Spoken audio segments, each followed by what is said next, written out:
होता है।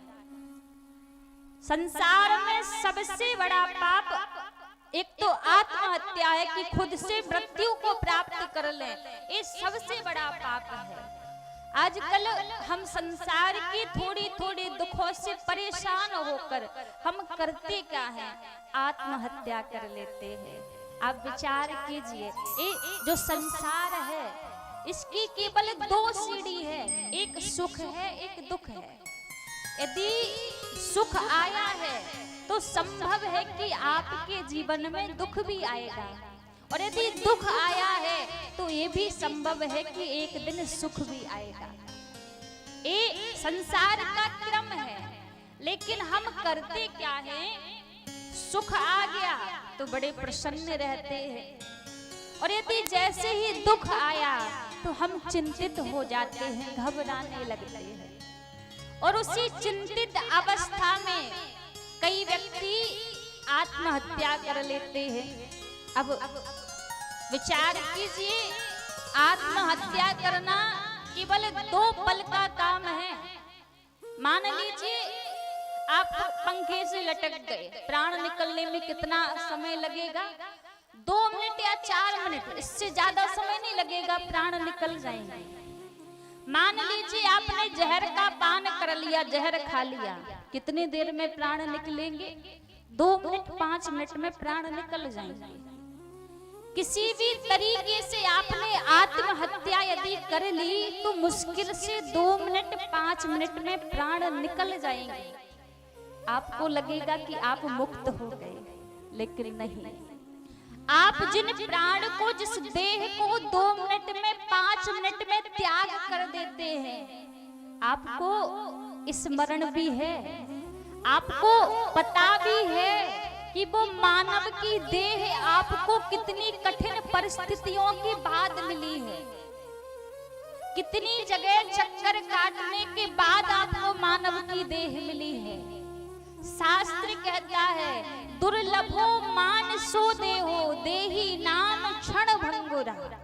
ये जो मानव की देह है ये बड़ी दुर्लभ है, ऐसे ही व्यक्ति को प्राप्त नहीं होती है। हमें लगता जरूर है कि ऐसे ही प्राप्त हो गई है। व्यक्ति को 84 लाख योनि में जाना पड़ता है, 84 के चक्कर काटने पड़ते हैं, तब जाकर ये मानव की देह मिलती है। कभी सांप बिच्छू कीड़े मकोड़े कुत्ता बिल्ली पता नहीं क्या क्या हम बन चुके हैं, उसके बाद हमें मानव की देह मिली है। और केवल मात्र एक मानव की देह ही ऐसी है जिससे हम इस 84 के चक्कर से छूट सकते हैं, इस जन्म मरण के चक्कर से छुटकारा पा सकते हैं। लेकिन हम थोड़े से दुख के आते ही उस अनमोल जीवन को ऐसे ही गवा देते हैं। एक बार एक 84 खिड़की वाला महल था, लेकिन उस महल से बाहर निकलने का दरवाजा केवल एक ही था। खिड़की तो उसमें 84 लाख थी। अब खिड़की से क्या बाहर निकला जा सकता है? नहीं। खिड़की से तो केवल मात्र इस ओर से उस ओर देखा जा सकता है, बाहर नहीं निकला जा सकता। यदि बाहर निकलना है तो आपको दरवाजे से बाहर निकलना पड़ेगा। अब उस 84 लाख खिड़की वाले महल में एक अंधे व्यक्ति ने प्रवेश कर लिया। एक अंधा व्यक्ति गलती से प्रवेश कर गया। अब क्या हुआ? अब बेचारा अंधा है, दिखता तो है नहीं कि किस और द्वार है तो बाहर निकल जाए। अब द्वार की खोज कर रहा है।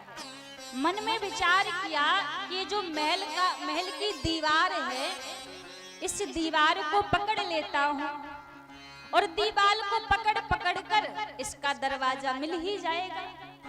तो इस अंधे व्यक्ति ने क्या किया, उस महल की दीवार को पकड़ लिया। अब दीवार को पकड़ पकड़ कर पूरे महल का चक्कर लगा रहा है, दरवाजा खोज रहा है।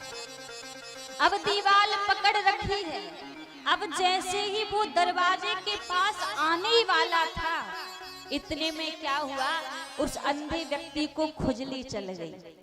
अब उसने विचार किया अभी तक तो दरवाजा आया नहीं है, अभी भी नहीं आया होगा, थोड़ी देर के लिए छोड़ देता हूँ दरवाजा, क्या होगा, दोबारा पकड़ लूंगा, फिर द्वार मिल जाएगा। जैसे इसने उस दीवार को छोड़ा और जैसे इसको खुजली चढ़ी, आगे चल गया, जो दरवाजा आया था दरवाजा निकल गया। अब दरवाजा निकलने के बाद दोबारा से उस महल में फंस गया।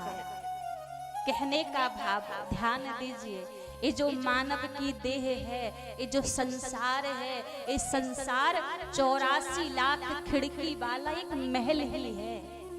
और योनियों में जाकर हम केवल देख सकते हैं, हम सोच सकते हैं कि भगवान का भजन कर लें, संसार से पार हो जाएं, लेकिन कर नहीं सकते। आपको मुक्त होने के लिए, भजन करने के लिए केवल मात्र एक ही द्वार है, जो मानव की देह है।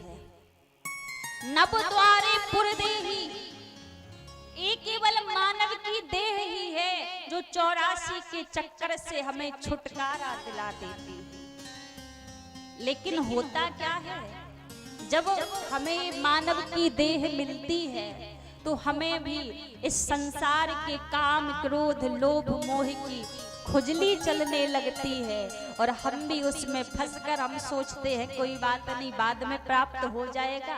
हम उस द्वार को ऐसे ही छोड़ देते हैं। संसार में फंसकर मानव की देह को ऐसे ही गवा देते हैं और फिर जब अंत समय आता है तो फिर पछताते हैं कि दोबारा 84 में फंस गए। यही हर एक जीव की गाथा है।